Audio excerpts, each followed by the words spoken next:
esse corresponderia talvez ao poder poder do pensamento dela, que tem conteúdos mais ou menos similares. Este livro ele contém os apontamentos, na verdade, da palestra dele, e que anos mais tarde, em torno de 1926 somente, que foi publicado em livro, mas já tinha sido lançado antes nessa coletânea. Vários livros de Bitter, quando ele tem assim uma abordagem de várias palestras assim, de vários temas, ele acaba transformando em livros. E eu, lendo novamente há pouco tempo, eu percebi a pertinência de a gente trazer esses conteúdos para essa palestra de hoje, considerando a importância do tema para tudo que a gente está vivendo, né? E acho que realmente, claro que eu não me prendi apenas o conteúdo do livro, porque este livro é um livro pequeno, né? Na verdade, tem somente 20 páginas, tanto o livro quanto a parte aqui que, né, é o mesmo conteúdo, e a gente poderia falar somente sobre ele, mas mesmo assim a gente destrinchando cada coisa que ele aborda, pode ser ampliado, né, bastante, e eu vou trazer algumas outras informações de outras publicações, de outros livros, que são importantes também, tá certo? Não sei se já está aparecendo aí para vocês Ainda não, Marcos. Ainda não, peraí. Acho que vai começar agora. Agora.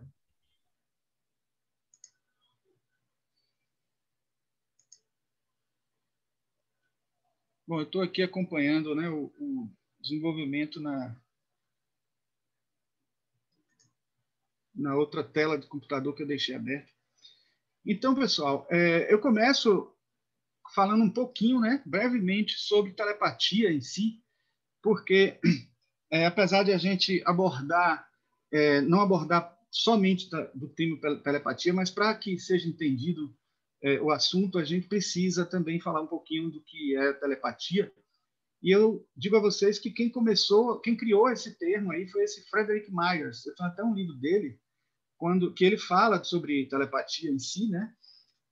Na verdade, o título é Personalidade Humana, mas no meio do livro ele utiliza a terminologia telepatia para tentar explicar esse estabelecimento de troca de impressões de qualquer tipo entre uma mente e outra. Então, ele pertencia à Sociedade Psíquica, né, de Londres, a Sociedade de Pesquisas Psíquicas, e vários outros pesquisadores depois desenvolveram o tema. Mas é interessante que a gente perceba que o que ele está dizendo aqui é o seguinte: estabelecimento de troca de impressões. Repare que ele não está falando de pensamento, porque até a própria palavra tele, que quer dizer distância, e patos, que quer dizer sentimento, impressões, etc., ela não se refere apenas a pensamento ou exclusivamente a pensamento.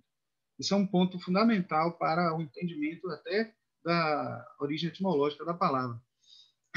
Então, eu trouxe isso aqui, que é um breve relato sobre a criação do termo, né? Uma importante e extensa obra publicada na Sociedade Psíquica de Pesquisa Psíquica, né, de Londres, intitulada Fantasmas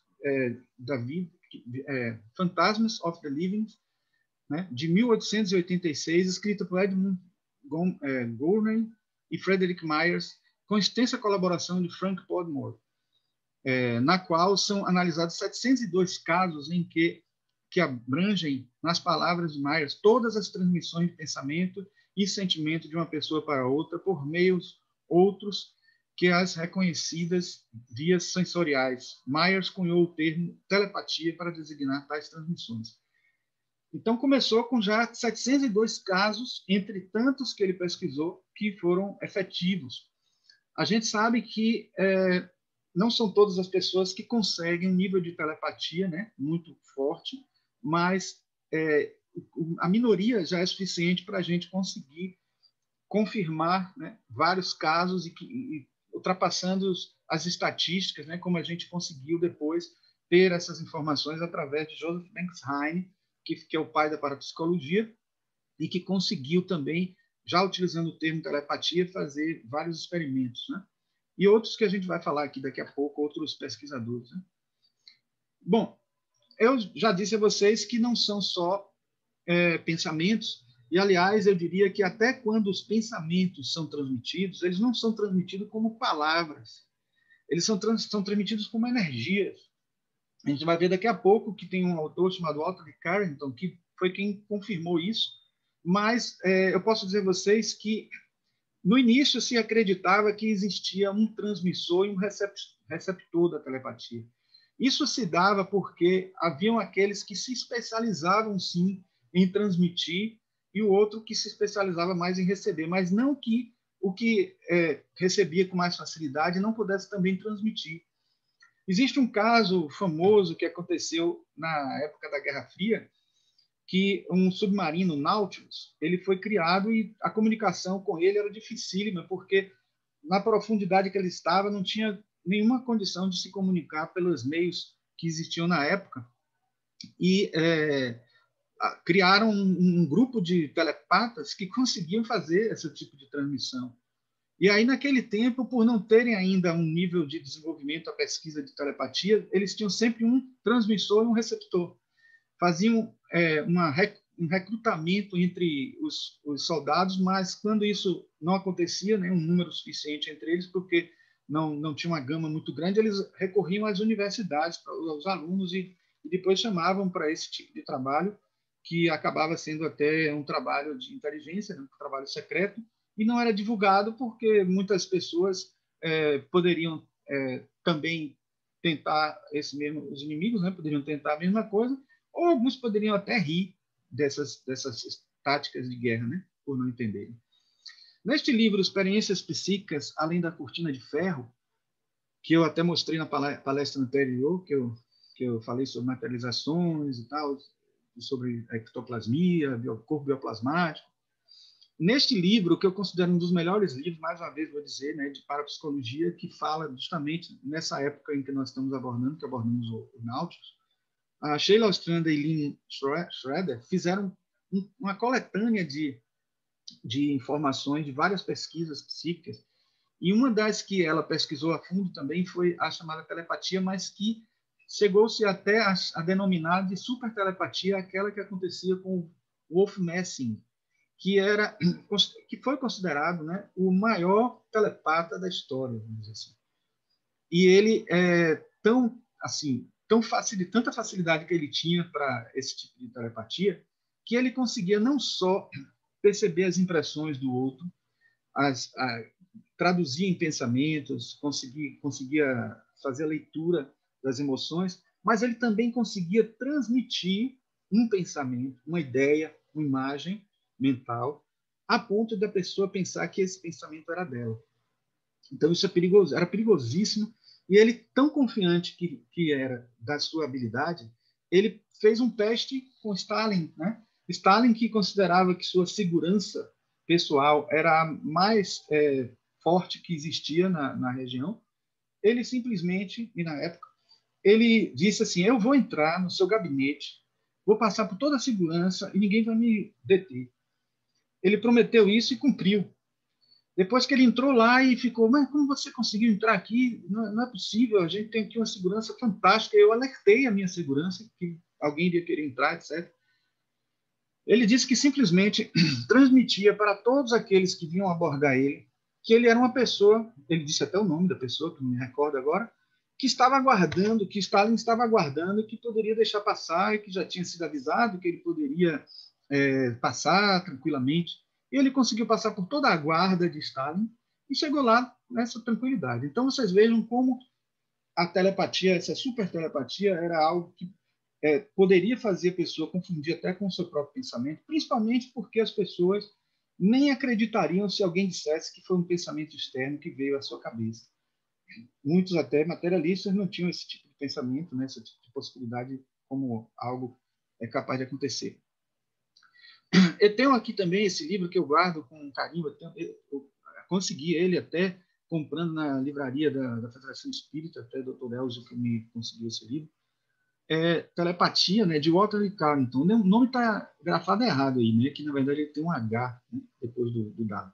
Mas ele, esse autor também pesquisou bastante a telepatia, talvez um dos maiores pesquisadores de telepatia. mais até do que o próprio Frederick Myers, porque ele fez somente 702 casos, mas ele fez muito mais, e ele chegou à conclusão assim de que melhor do que fazer experimentos com as cartas Zener, né, como muitos fizeram, pegando aquelas cartas que eu até ia mostrar, mas acabei não me preparando para isso aqui, mas ele pegando aquelas 5 cartas, cada uma com uma, não sei se ela está por aqui, mas se tiver, acho que ela está aqui. Vou mostrar para vocês depois. Então, o Walter Lee Carrington, ele fez experimentos com desenhos, porque ele acreditava que com desenhos era até mais fácil fazer uma experiência, porque justamente pelo que eu disse a vocês, porque a linguagem da mente não é uma linguagem feita de palavras, né? Eu tenho aqui, né, as cartas Zener, até para mostrar a vocês, que são cartas que têm círculos, né, estrelas, ondinhas, uma cruz, né? E era usado para que era assim, tem 5 de cada carta dessa e são 5 figuras.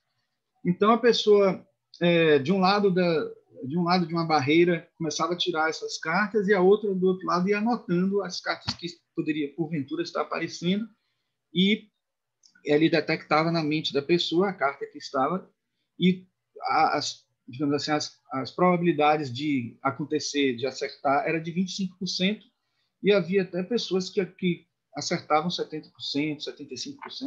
E uma coisa que Joseph Banks Heine, que fez essas experiências, constatou é que existia um número muito pequeno de pessoas capazes, né? Mas as que eram capazes acertavam sempre, e no decorrer do tempo, né, quando iam fazendo de novo as experiências, eles diminuíam a capacidade dele, porque ele percebeu que o cansaço mental e assim até a falta de vontade, né, o desestímulo que ia acontecendo depois, fazia com que eles perdessem também essa condição de ler o pensamento, ler a imagem mental que estava se formando, né?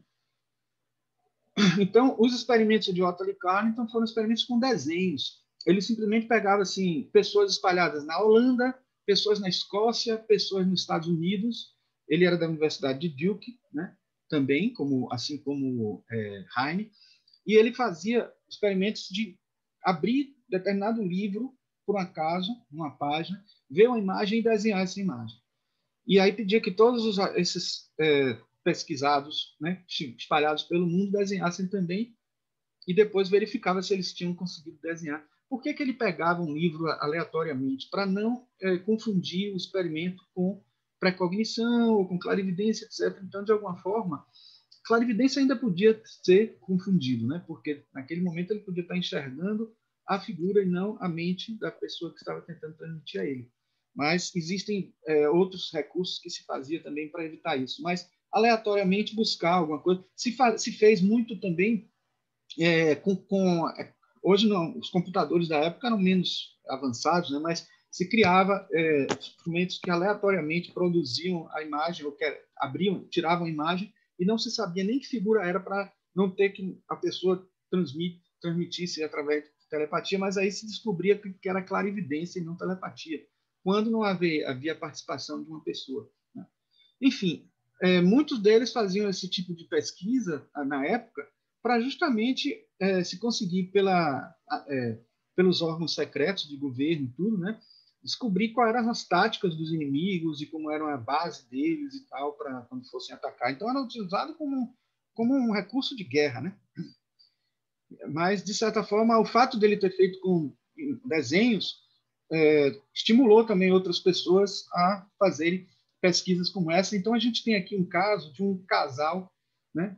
O Upton Sinclair é um repórter, né, que até ganhou o prêmio Pulitzer e tal. Ele simplesmente trocava desenhos com a esposa, né, em 1930, né, e ele os desenhos que ele tinha, tem um livrinho que é um pocketbook, né, e ele conseguiu tanta semelhança nos desenhos que ele fazia, que a esposa fazia e ele captava, tentava desenhar. Então, isso também foi um experimento que se tornou... Aí passaram a chamar rádio mental, né? A experiência que eles fizeram. E aqui a gente tem alguns casos, alguns exemplos, né, de desenhos que nem sempre eram iguais, exatamente iguais, mas que tinham muita semelhança.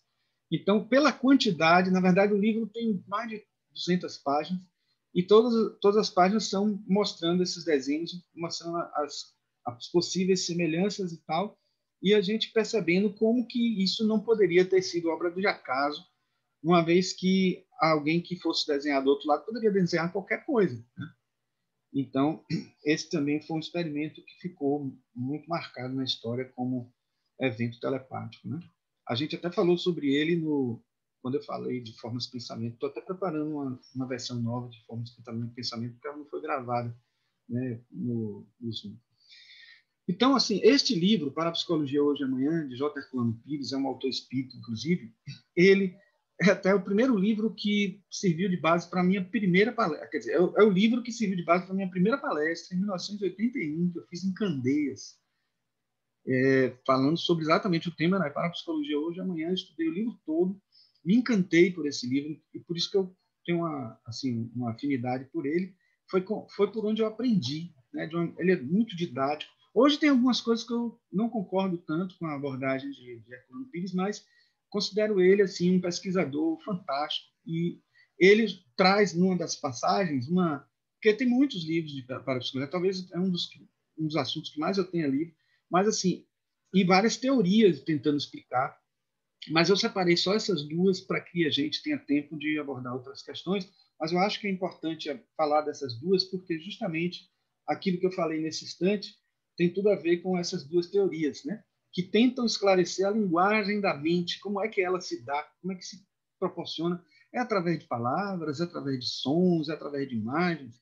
Na verdade, pela teoria da associação, que foi criada por Walter Carrington, que é justamente aquele que fez as pesquisas com figuras, para mostrar justamente que com figuras os efeitos eram ainda melhores do que com palavras, ou tentando reproduzir as palavras, porque a gente, quando tenta transmitir uma mensagem via palavras, ela sai muito truncada. Imagine que quando a gente faz aquele telefone sem fio, fala no ouvido de um, que transmite para o outro, que transmite para o outro, quando chega no final a mensagem já está toda diferente. Imagine a gente tentar reproduzir em palavras algo que alguém pensou.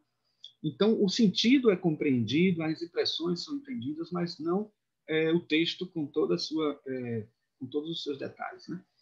Então, a teoria da associação é que diz que a gente faz associações, a gente tem impressões e imagens que são mentais, que chegam até a gente como cores, como elementares, né?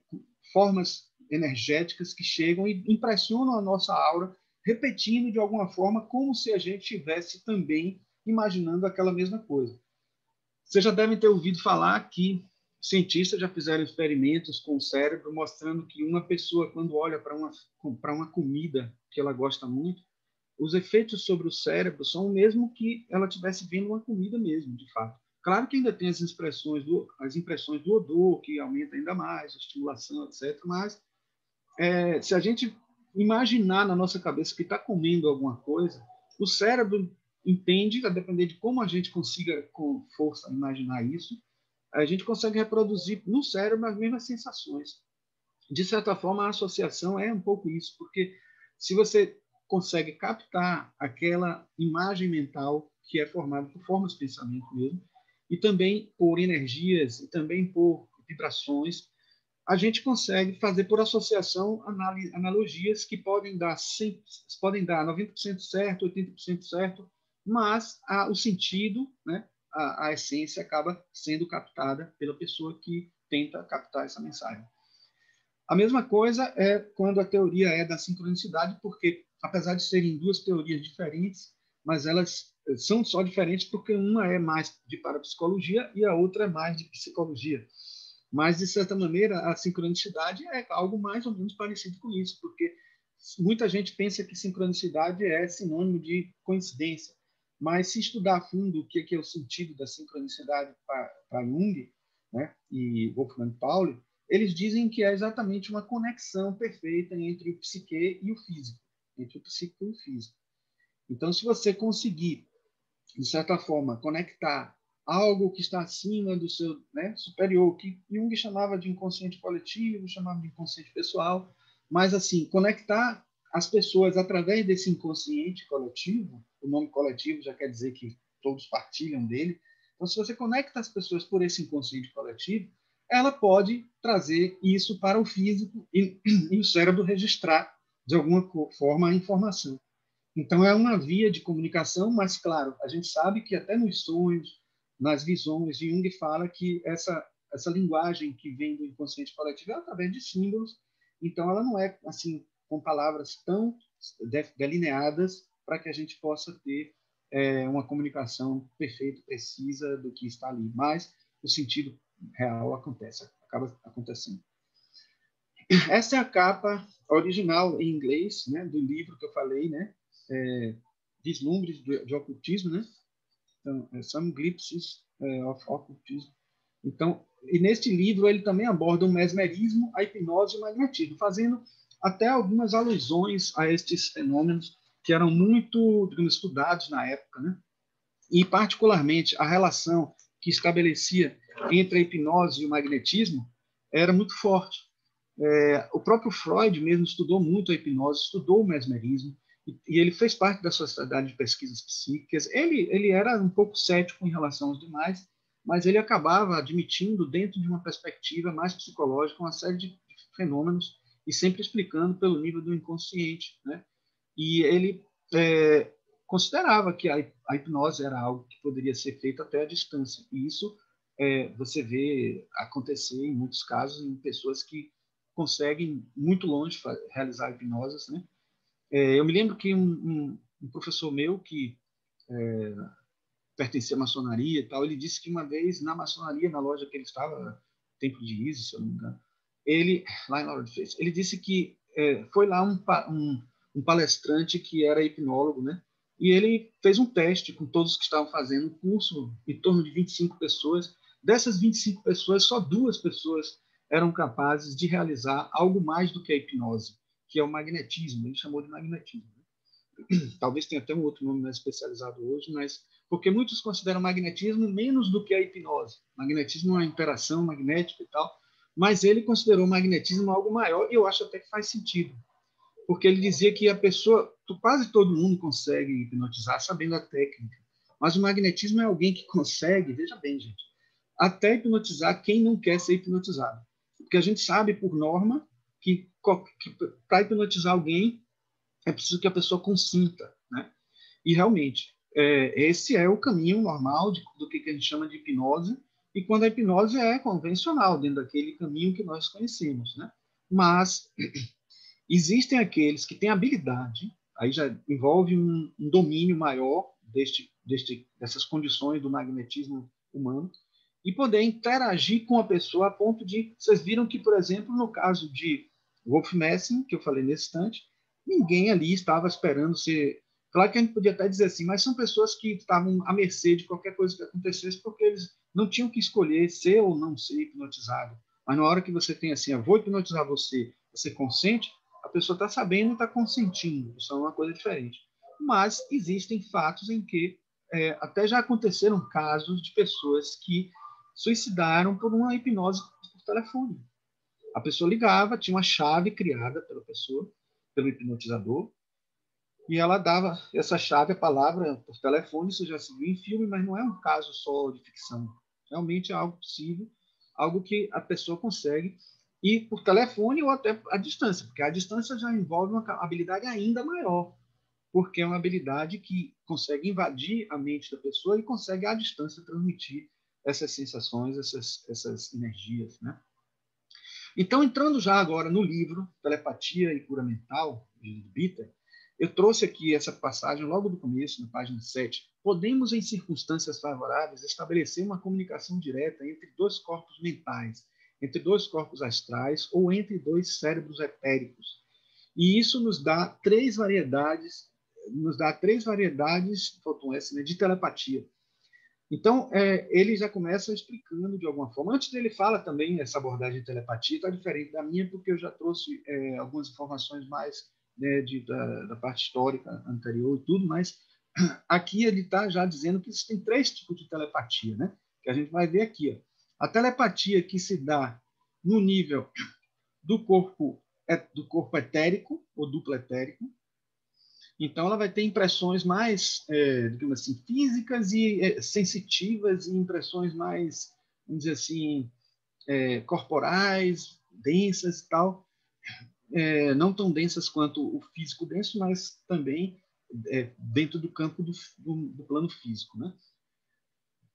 É claro que assim, essa é a mais comum e é essa que a gente pode dizer que pode também proporcionar alguma interação da questão da saúde, né? Aquelas pessoas que tocam na outra, quando transmitem alguma energia para outra pessoa, é o campo etérico, né? É a aura etérica, a aura da saúde, que está, de certa forma, também realizando ali trocas de energias. Recentemente, eu até li um livro, que eu vou aprofundar até sobre esse assunto, de um alemão que considera as fotos Killian como biofótons.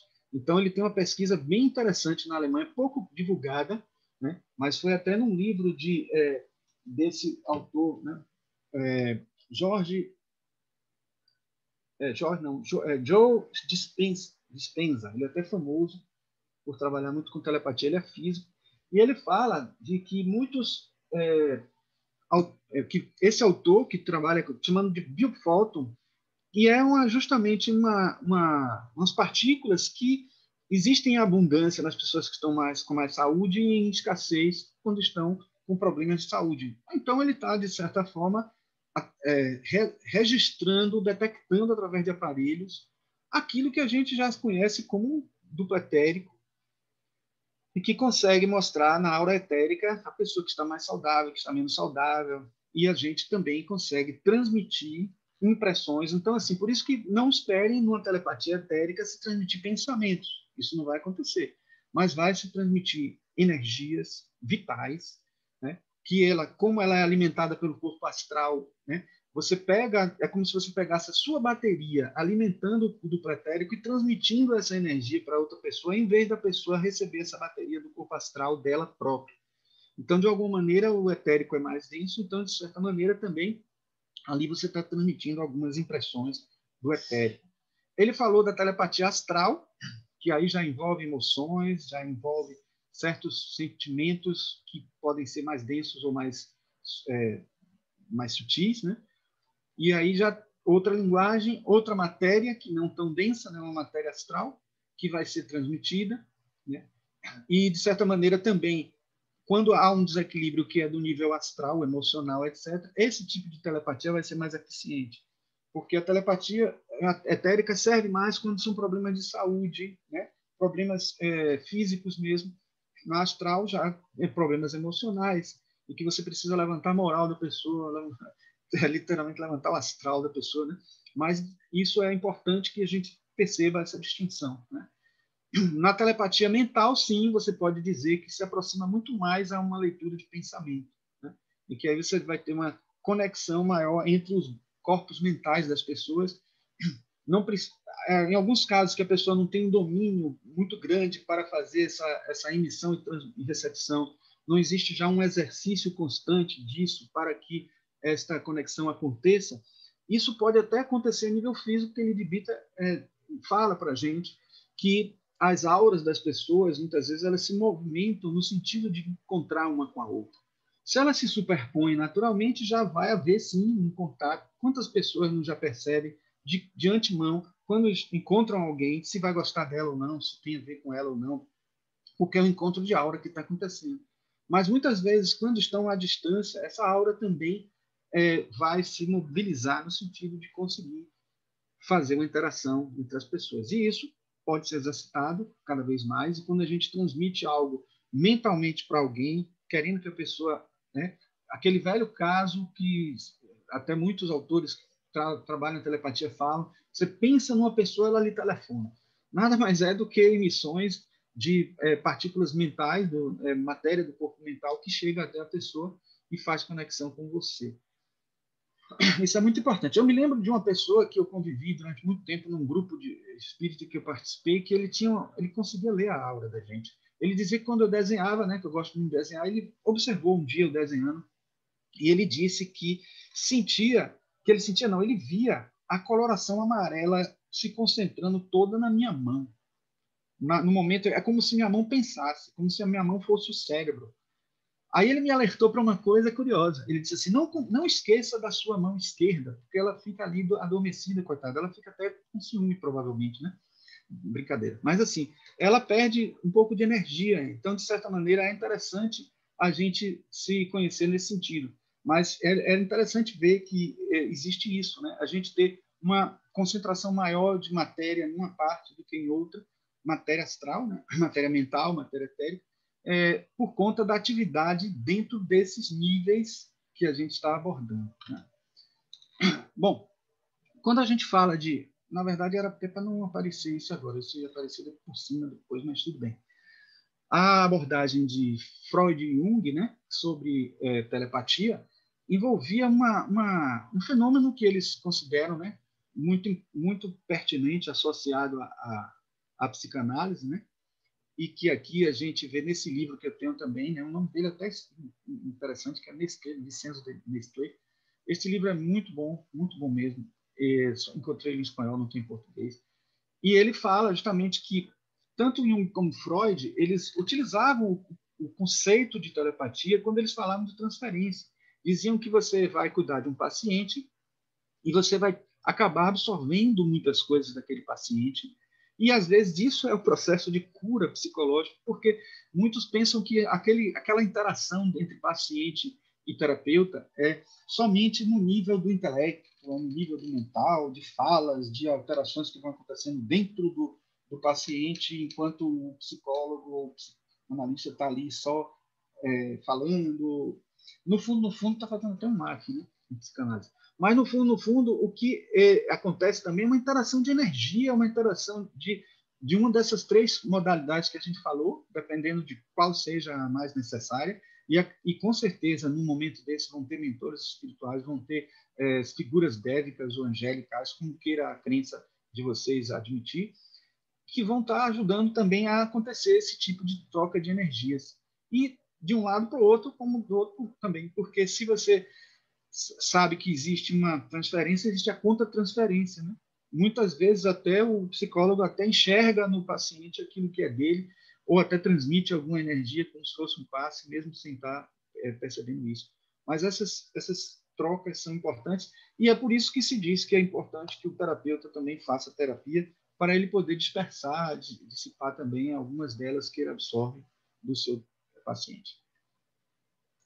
Telepatia e sincronicidade também é uma coisa importantíssima, porque quando a gente, ao mesmo tempo, sabe daquela experiência que aconteceu, que Jung fala de um escaravelho que ele viu em sonho, que apareceu, né, na janela, de certa maneira, a transmissão telepática, a relação do físico com o psicológico aconteceu numa diferença no tempo. Mas algo que aconteça ao mesmo tempo, sonhos telepáticos, como ele falava, ele atribuía sincronicidades. São coisas que não têm relação de causa e efeito, entre aspas, né?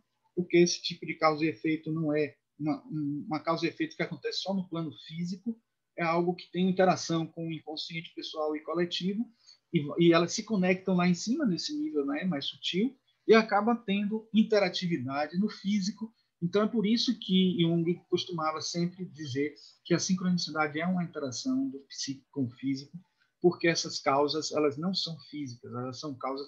E ele não podia nem abrir esse jogo, assim, dizer isso tão abertamente, mas no fundo é isso que ele estava querendo dizer, né? Eu recomendo vocês um filme que foi de 72, aliás, o filme foi de 72, foi de 2006 esse filme. Os Homens que Encaravam Cabras.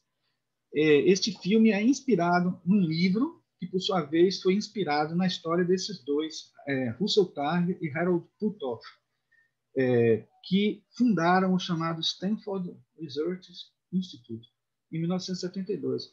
Foram eles que justamente foram contratados pela CIA para conseguirem pessoas que tivessem condições de telepatia, de visão remota, como eles chamavam a clarividência, para não ficar parecendo que era a mesma clarividência e para não parecer que eles estavam trabalhando com esoterismo ou com parapsicologia.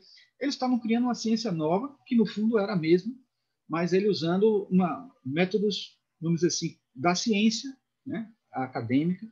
O Russell Targ era físico, o Harold Puthoff não lembro bem, mas eles foram chamados porque o governo americano descobriu que a Rússia estava dedicando uns 61 mil rublos para pesquisa de telepatia e de clarividência e de outros fenômenos paranormais para a guerra, né?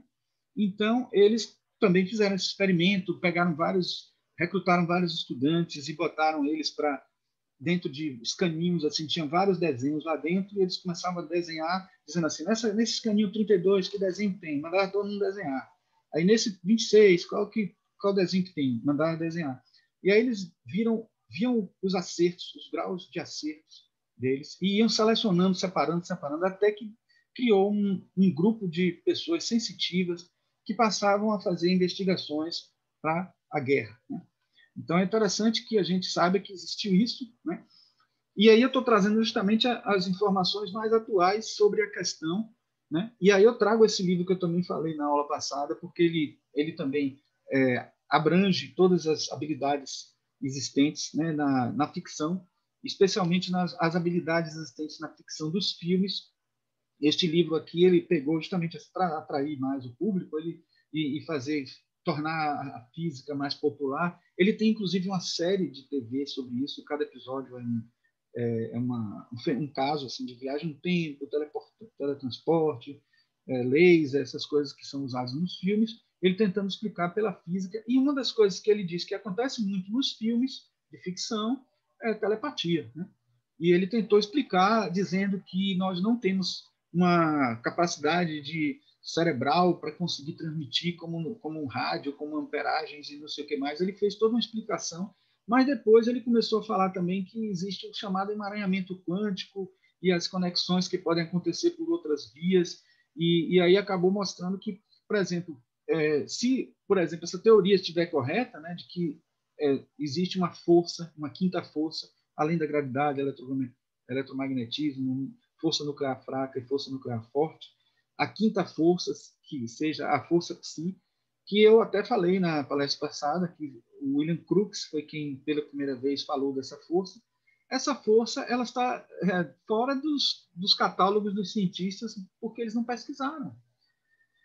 Então, assim, recorrer às pesquisas paranormais que já foram feitas e tentar trazer para o dia de hoje novas pesquisas, muitos já fizeram.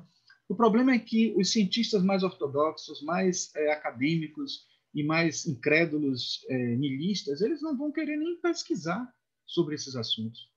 E ele pesquisou e ele viu que tem fundamento, começou a mudar a opinião dele, inclusive porque a família dele fazia pressão. Ele antes não acreditava muito, mas a família dele, ele é Michikaku, ele é japonês, e ele tinha uma família toda de budistas, de zen budistas, e ele falava que a família dele, ele até usa, né, ao explicar nos livros dele algumas coisas, ele fala de que muitas dessas coisas ele se assemelha ao Nirvana, que a família dele fala tanto, e que ele começou a estudar também para poder fazer comparações, né? Então, eu não poderia deixar de falar deste livro, que talvez o melhor de todos esses que a gente já falou, apesar de o autor ser um biólogo, né, Rupert Sheldrake, mas vocês vão ver que as primeiras experiências que ele fez foram com animais, e a partir dessas experiências com animais, ele ampliou a pesquisa dele para outras esferas, né? Então, ele diz: os campos sociais ligam entre si todos os membros do grupo e permitem que, entre eles, se estabeleçam formas de comunicação superiores às dos sentidos comuns. É nesses campos mórficos dos grupos sociais que encontramos a base evolutiva da telepatia. Então, ele tem, neste livro, e em outro livro que vocês vão ver daqui a pouco, né, sobre animais, ele fez pesquisas de vários casos de... neste em especial, ele fez pesquisa de pessoas que sentiam como se estivessem sendo observadas, e aí ele colocava a pessoa sentada numa cadeira, uma porta transparente, ele atrás, ela de costas para essa porta, e ele com um rádiozinho falando para a pessoa: agora você está sendo observado ou não. Aí ele olhava para a pessoa, e outra hora não olhava, disfarçava, pensava em outras coisas. Aí ele fez isso sistematicamente com um número enorme de pessoas. E aí ele conseguiu uma probabilidade, assim, uma incidência de 70% em média. Então veja que isso é algo que é uma sensação, é uma sensibilidade que todos nós temos. Ele, inclusive, tem toda uma teoria para explicar a visão, que é, assim, talvez muitos achem ridícula, né? Alguns cientistas acham ridícula, mas, por incrível que pareça, é uma das que melhor explica alguns fenômenos da física quântica. Ele diz que não existe só, na hora que nós olhamos para alguma coisa, não existe só um raio de luz que vem dessa coisa até o nosso olho, imprime a nossa retina, e nós percebemos através do cérebro, interpretamos, etc, etc. Eu estudei isso muito porque eu dei aula de plástica, de cores, essas coisas. Mas, assim, ele dizia que também existia um facho de energia que vai da pessoa até o objeto.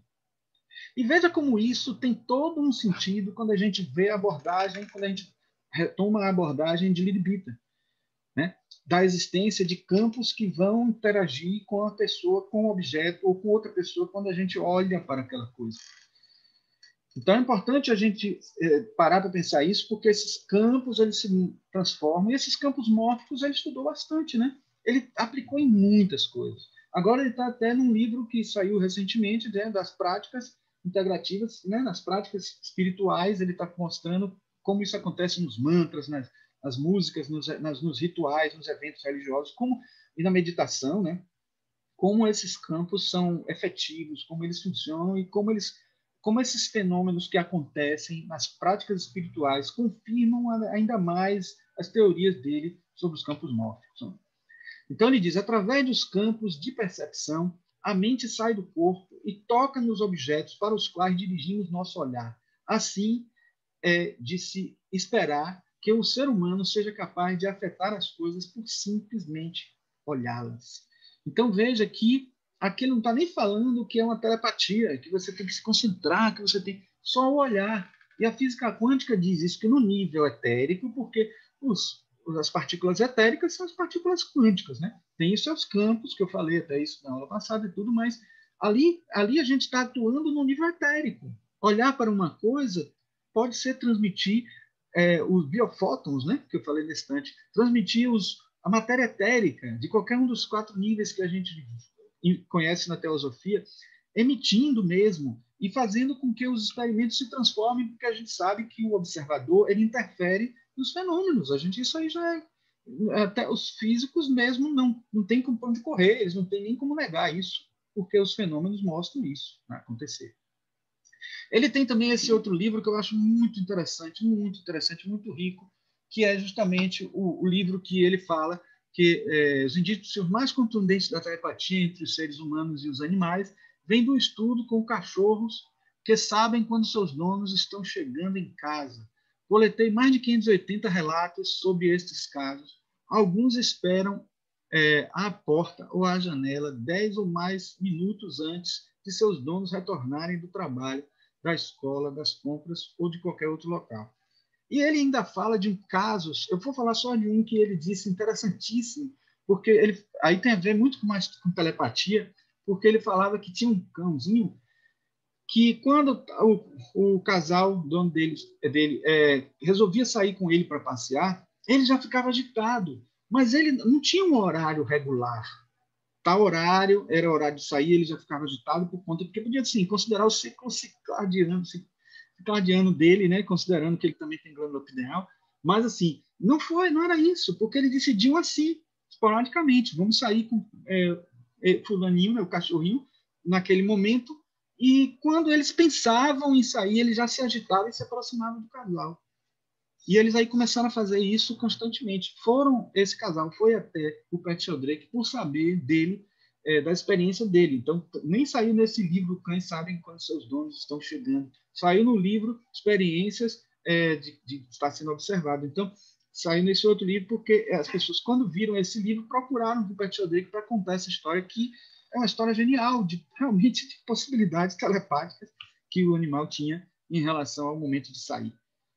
Como eu disse a vocês, o livro que corresponderia a esse, né, de telepatia e cura mental de Annie Besant, é esse. Eu não podia deixar de trazer uma passagem que ela diz o seguinte: a vibração do éter na glândula pineal ocasiona ondas no éter circundante, semelhantes a ondas de luz, só que muito menores e mais rápidas. Essas ondas se transmitem em todas as direções, pondo o éter em movimento, e estas ondas etéricas, por sua vez, produzem ondulações no éter da glândula pineal de outro cérebro, do qual são transmitidas sucessivamente aos corpos astral e mental, chegando desse modo à consciência.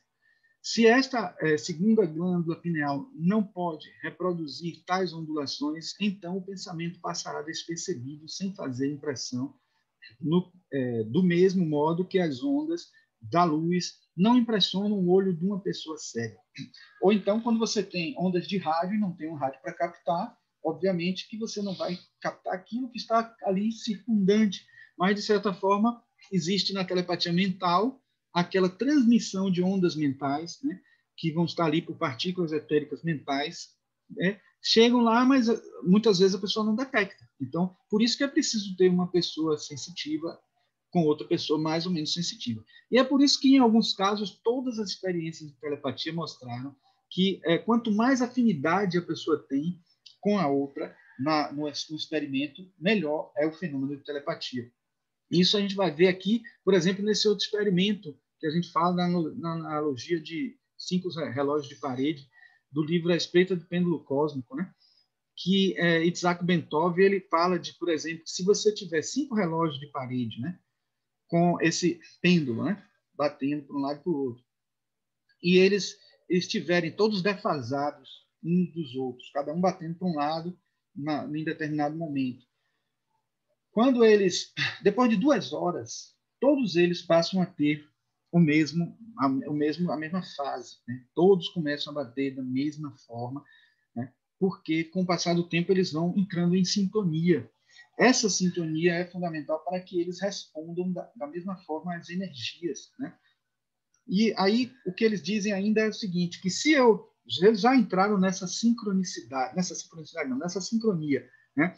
E eu pego um desses pêndulos e desvio um pouco, faço ele sair da posição dos outros, em menos de 20 minutos ele volta de novo, em menos de 10 minutos ele volta de novo à fase igual dos outros, porque os outros, a força dos outros que estão unidos vai interferir para que seja mais rápido esse processo de integração deles. E aí, muitos, do ponto de vista material, vão dizer, não estão errados, que essa pequena energia que é transmitida pela parede, né, que está fazendo isso acontecer. Mas, vejam bem, foi feita experiência de pêndulos, relógios de pêndulos, suspensos no ar, soltos, presos em outros, cada um no seu suporte. E isso aconteceu também. O que mostra que não é uma energia física que aconteceu passando pela parede, é algo que está no ar, é algo que é etérico, que faz essa integração acontecer. Certo? Da mesma forma que um violino, que você tenha, vamos dizer, todo afinadinho, colocado em cima de uma mesa, isso é uma ilustração que eu tirei do livro dele mesmo, se ele estiver todo afinado e eu tocar uma corda, né, qualquer uma delas, tocar sem pressionar nenhum trastezinho aqui, nenhuma corda, ela vai ressoar. Você vai botar o ouvido naquele violino que está ali na mesa, tocando o que está na mão, você vai ver de novo o som tocar na corda, porque eles estão em sintonia, eles estão na mesma frequência de vibração. Certo? Então, é interessante a gente perceber isso, e interessante saber que, muitas vezes, quando a gente pensa em algo elevado, em algo positivo, a gente já sabe eu até fiz uma palestra sobre isso, eu disse que eu vou até fazer uma nova versão dela, para fazer para a Sociedade Teosófica no Brasil, e a ideia é que você, quando pensa em algo, surge uma forma de pensamento. Eu trouxe essa ilustração do livro Formas de Pensamento, de Bitter e Bessman, que justamente corresponde à solidariedade e amor por todos. Mas claro que isso não é uma coisa que sempre é a mesma forma. Existem simbolismos diferentes, mas, de certa maneira, tem na pessoa algo que a gente associa àquele símbolo e faz com que determinadas imagens aconteçam. E isso ajuda, muitas vezes, as imagens acontecerem, né, e se transmitirem e se processarem num nível diferente do físico. Né? Bom, quando ele fala de cura mental no livro, Leadbeater diz o seguinte: a partir de agora a gente vai tratar da questão da cura mental. Falamos de telepatia, né? De formas de pensamento, de transmissões e tal. Fácil nos será compreender quão estreitamente associada está a telepatia com a cura mental, que tende a transmitir pensamentos vigorosos e saudáveis do operador ao paciente. Então, se eu sou capaz de transmitir impressões, pensamentos, e uma pessoa está down, depressiva, em mais condições psicológicas, emocionais ou até físicas, é possível, é passível de uma pessoa transmitir para outra, tanto pelo etérico, como pelo astral, como pelo mental, as energias necessárias, as partículas necessárias, a matéria etérica necessária para vitalizar, para ajudar a pessoa à distância. Então, é por isso que, mesmo que em oração, não precisa necessariamente ser uma pessoa que se diga telepata, já visivelmente, capaz de ter lido pensamentos das pessoas. Não, não é isso que a gente está falando aqui, porque nós falamos desde o início que não é só a impressão do pensamento que se transmite. Então, é possível que realmente a gente consiga, né? Muito isso tem acontecido através de orações, né? A gente vai ver agora, daqui a pouco, que tem casos em que as orações não só conseguem fazer curas tremendas, como as imagens mentais que a pessoa cria sobre si própria, né, podem fazer com que as mudanças ocorram. Existem vários sistemas de cura, e creio que podemos dividi-los em 4 classes, apesar de existir ainda uma 5ª classe da qual devo me ocupar, que é completamente distinta das curas comuns. Vamos ver quais são as classes que ele fala.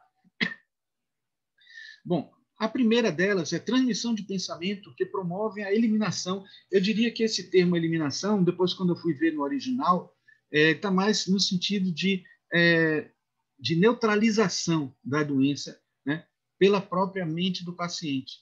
Então, é como se você conseguisse, de alguma forma, fazer a pessoa perceber que aquela doença é uma ilusão, que depende muito mais do seu equilíbrio para que ela se dissolva, né?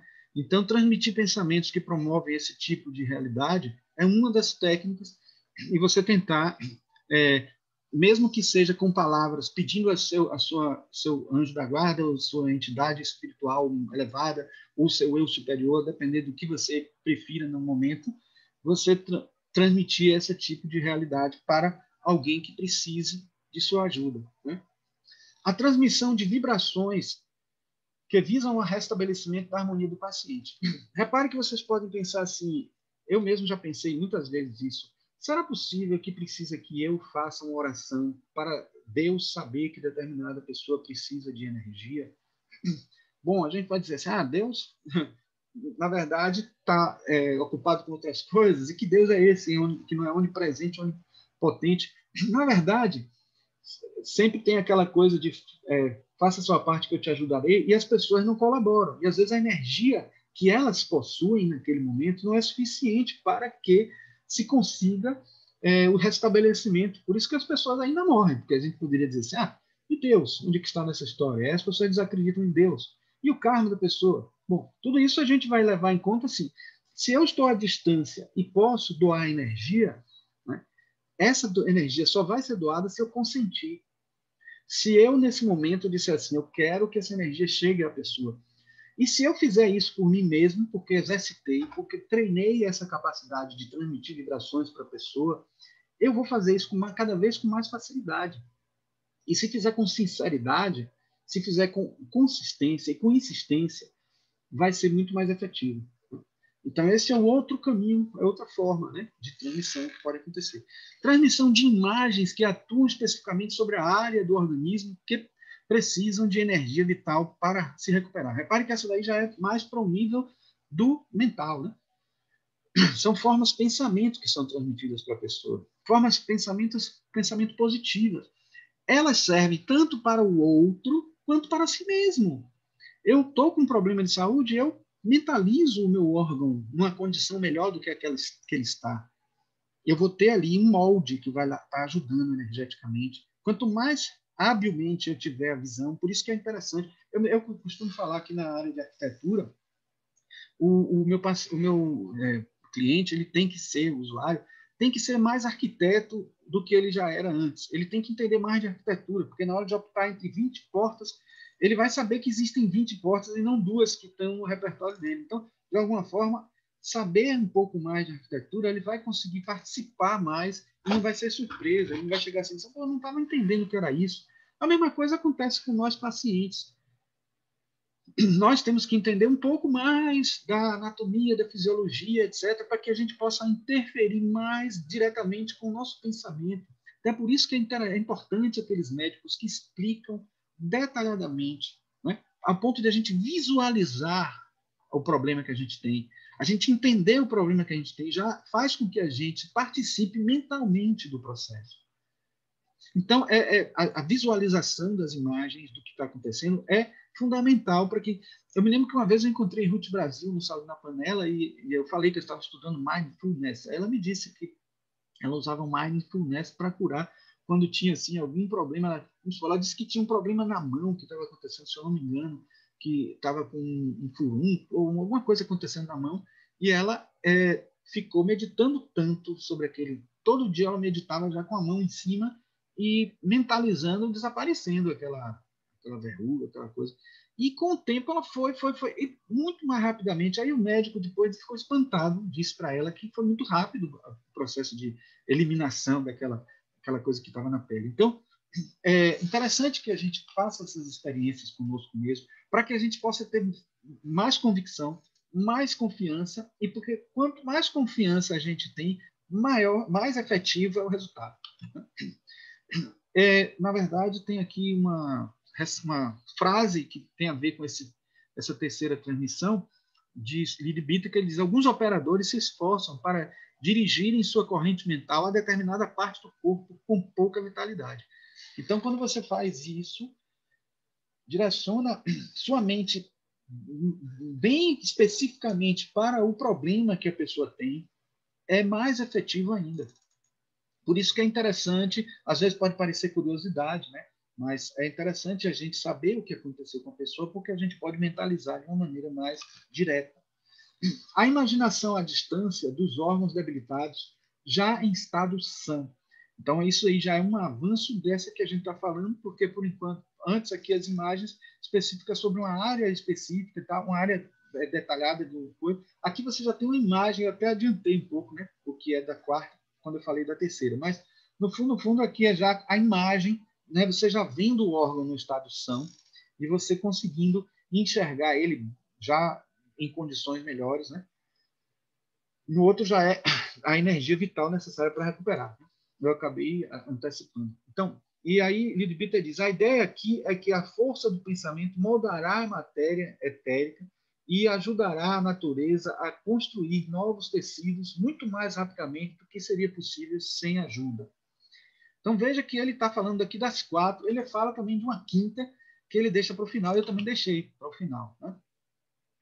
Ele fala também, por exemplo, antes de chegar na quinta, de enfermidades epidêmicas. Eu não poderia deixar de pegar esse trecho na página 18, que ele diz o seguinte: em outra classe de doenças humanas, as doenças virais, que ele falou das outras todas, mas a gente não poderia ficar detalhando, senão não daria tempo, temos a presença de algum veneno no sangue e em outros vírus, né? E em outra ainda a doença na realidade, a história de vida de um micróbio, como é provavelmente o caso em todas as doenças infecciosas. Provavelmente seria difícil lidar diretamente com eles pela cura mental, mas certamente poderia ajudar muito, dando ao paciente mais força para permitir que os guardiões naturais de seu corpo expulsem o invasor estrangeiro. Em outras palavras, nem sempre é possível, a não ser que a pessoa tenha uma habilidade muito grande, eliminar o vírus diretamente, fazer uma eliminação assim, fulminante, destruir o vírus tal, não.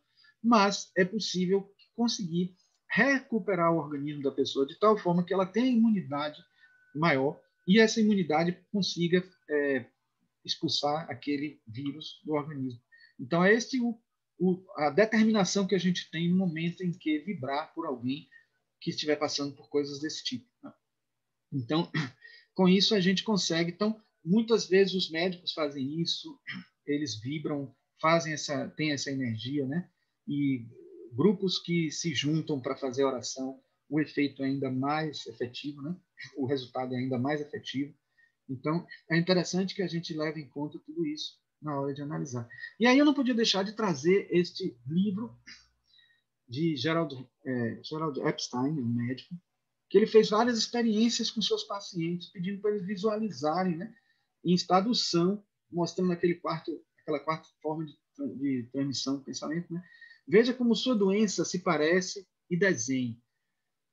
Não se preocupe se o que vê parece ridículo, desenhe. Depois disso, no mesmo papel, destrua aprisione ou contenha sua doença de alguma forma, da melhor maneira que conseguir representar, e então use o desenho com a intenção de combater o seu problema e liquidá-lo. Eu trouxe bem prático mesmo o que ele sugere.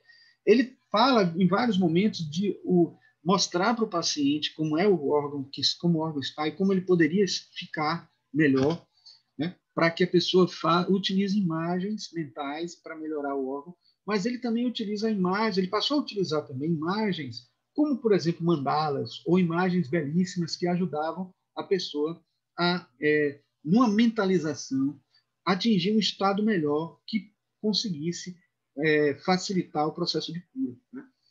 Então, e aqui é um caso que ele conta, inclusive, que é útil para doenças epidêmicas, e ele disse que, por isso que eu trouxe ela, que é muito utilizada por ele em casos de epidemias, né? Na época, o livro foi escrito antes da pandemia, provavelmente ele, se estivesse escrevendo nos dias de hoje, poderia até trazer a pandemia também envolvendo, né, a história, porque epidemia e pandemia estão dentro da mesma classificação.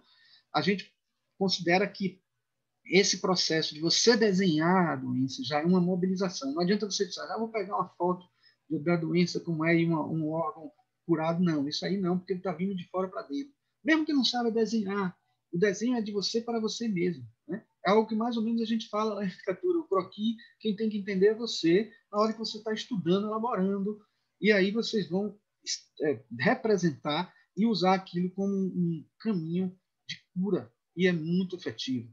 Diga-se de passagem, Jung usou isso através de pinturas. Jung é artista, né, na verdade. Ele fez o livro vermelho dele é o processo dele de cura no confronto do inconsciente. Aliás, eu quero até dar uma notícia que em 2021, agora, esse ano, foi lançado a coleção de livros negros de Jung, porque o livro vermelho já é o processo da rubedo, da cura dele. Os livros negros são a Nigredo. É o processo da sombra, é quando ele anotou todos os problemas e como que ele iria trabalhar aqueles problemas.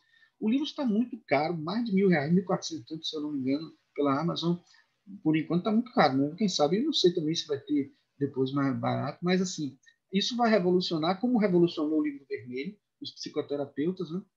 E acredito que também com a chegada dos livros negros, tenha a gente uma ideia melhor de como foi o processo de transição. Eu só não sei se teve livro branco, eu acho que não, porque é Nigredo, Albedo e Rubedo, né? Mas ele pulou do Nigredo para o Rubedo porque a própria Albedo é um processo interno de clarificação do Nigum e um processo de douramento para transformar o chumbo em ouro, né? Então, a gente tem aqui, neste livro, uma outra passagem que ele diz o seguinte: para as enfermidades virais, ele diz: acreditar na eficiência deste método vai alertá-lo para a força e o poder da imaginação.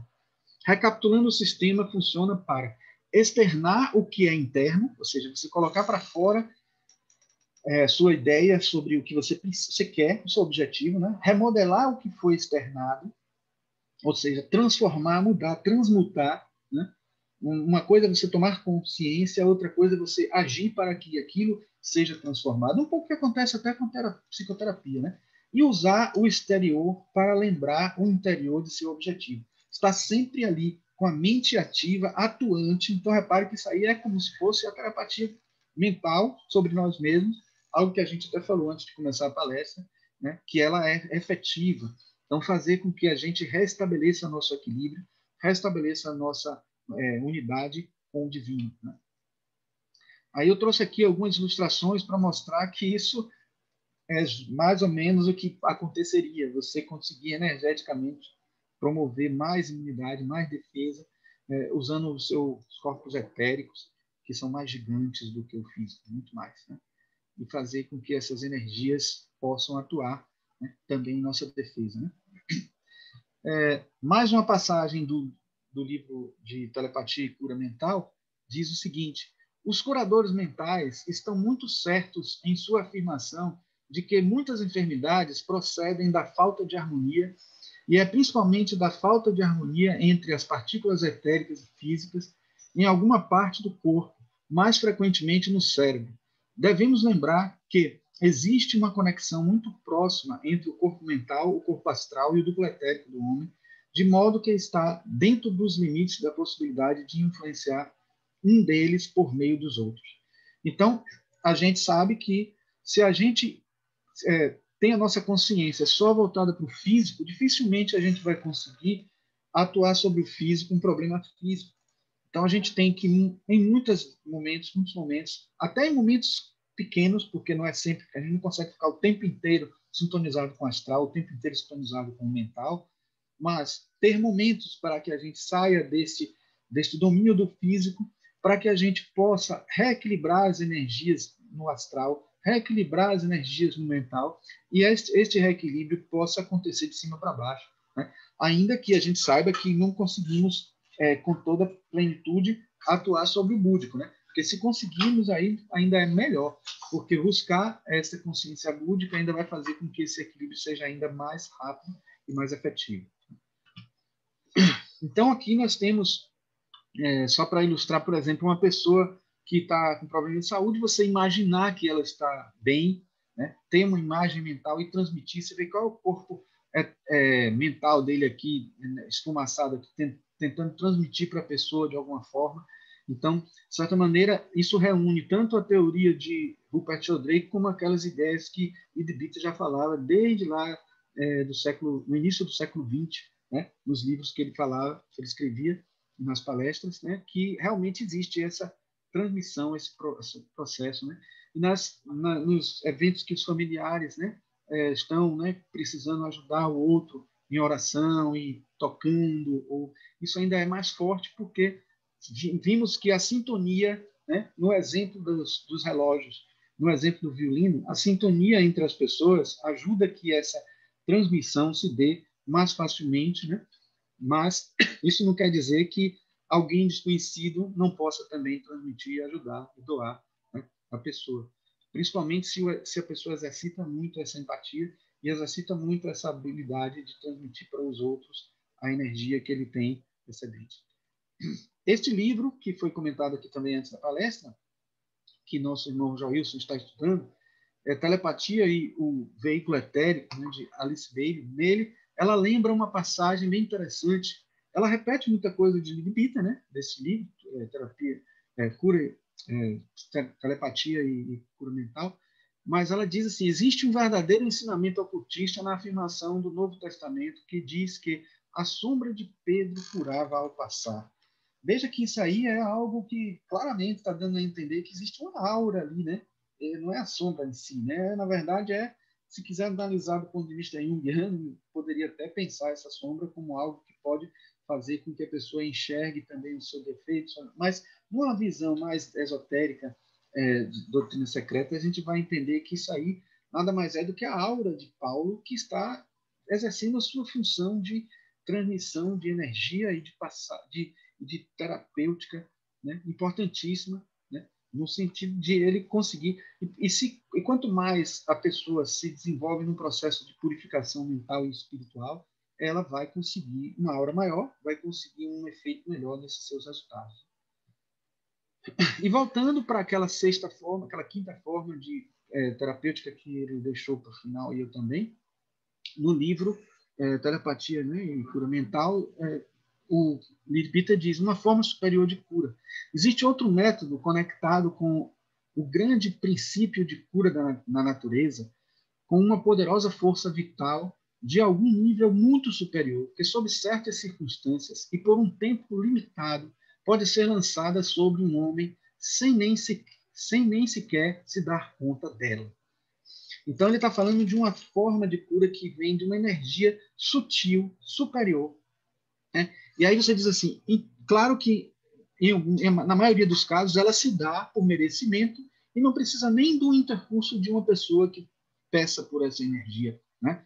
Mas nós podemos recorrer também, nós podemos solicitar, e é isso que acontece quando a gente pede em oração por alguém, alertar para essa energia acontecer e a gente ser o porta-voz dessa energia, né? Trazendo o nome da pessoa em uma vibração, né, de pessoas, né, um grupo de pessoas de oração, e trazer isso e conectar com esta forma superior de cura, né, e que muitas pessoas usam nos passes também.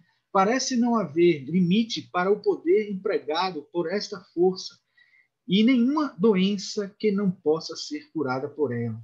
Nós sabemos pouco sobre isso, exceto que está entre os poderes de uma das grandes ordens dos devas ou anjos. O poder existe, sem dúvida, mas, além disso, podemos dizer muito pouco.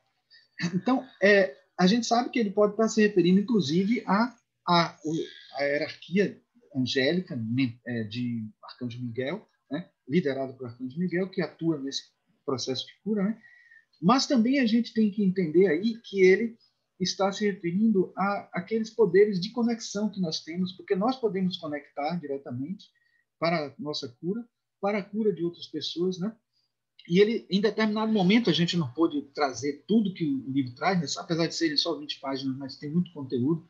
Ele diz um pouco antes que não existe a panaceia dos alquimistas, né? De que existe uma cura para todas as doenças.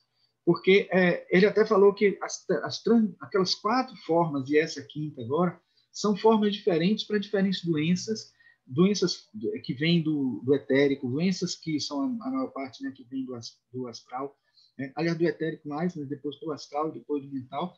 Então, esses problemas de saúde, todas essas enfermidades, todas têm especificidades. Tanto que a gente vai ver no livro de Alice Bailey até as diferentes formas da utilização da cura esotérica, com triângulos diferentes, conectando chakras, fazendo ligações energéticas as mais variadas. E isso são as diferentes técnicas para as curas, nós atuando dentro da tecnologia de cura que nós podemos dominar e entender por aqui ainda. Né? Quando formos evoluindo, vamos entendendo melhor e vamos conseguindo processar outras formas de cura mais sofisticadas. Né? Mas recorrer a estas aí é recorrer a devas que estão bem mais à frente da gente. A gente sabe que existem devas no mesmo nível de evolução da gente, mas a gente está falando aqui arcanjos que controlam os devas, são arcanjos que estão num nível muito elevado, muito acima da gente, e que conseguem realizar proezas muito maiores também dentro do merecimento de cada um. E aí ele comenta o seguinte, ainda nessa mesma página, o coronel Olcott, uma vez, possuiu esse poder maravilhoso por um tempo e efetuou algumas curas extraordinárias enquanto permanecia com ele. Então veja que é algo tão sutil, foi dado a ele um mérito, né, possivelmente, para, por um tempo, fazer esse tipo de realizar essas purezas. O que é esse poder que ele tinha? Era o poder de conectar com essas entidades dédicas e fazer com que elas pudessem também atuar com a energia, e ele ser o conector dessas energias para as pessoas. Então, realizou durante um tempo, o que quer dizer que não foi todo o tempo, né? Ele teve um período em que fez isso, e é interessante saber também. E aí eu deixei para esse final uma passagem também no livro, né, de A Sensação de Estar Sendo Observado, que tem a ver com isso, eu achei melhor trazer por fim. Temos cada vez mais indícios da eficácia da oração feita à distância. Os que foram objeto de orações, mesmo sem o saber, olha como bate perfeitamente com o que Lidbit falou, tenderam a sobreviver por mais tempo ou a se curar mais rápido do que os que não o foram.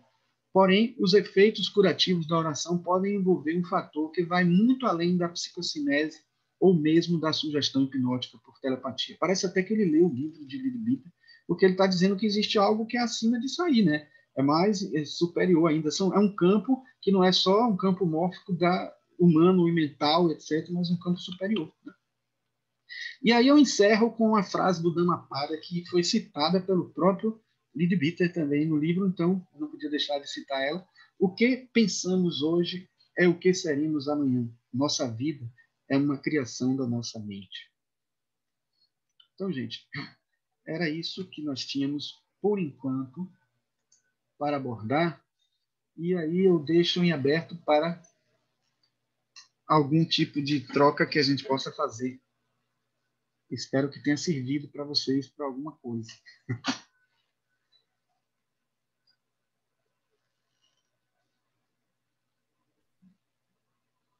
Parabéns, Fernando. Perdão, Marcos, e gratidão. Eu Muito que bom, agradeço. excelente. Muito bom, excelente palestra, Marcos.